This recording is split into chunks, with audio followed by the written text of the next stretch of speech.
Hi అండి, నేను అయితే జీలకర్ర రైస్ చేస్తున్నాను. ముందుగా అయితే నెయ్యి అయితే వేస్తున్నాను. ఇంకోటి పల్లీలు అయితే ఎక్కువ వేసుకోకూడదు.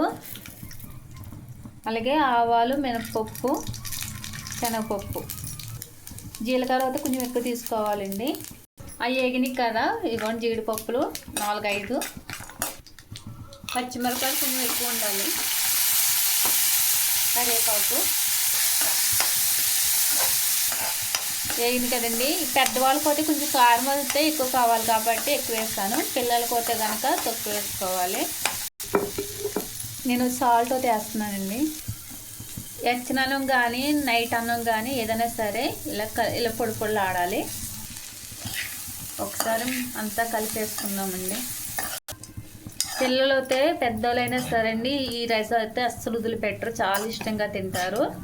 లాస్ట్ అయితే కొత్తిమీర వేసి దింపేసుకుంటామేనండి.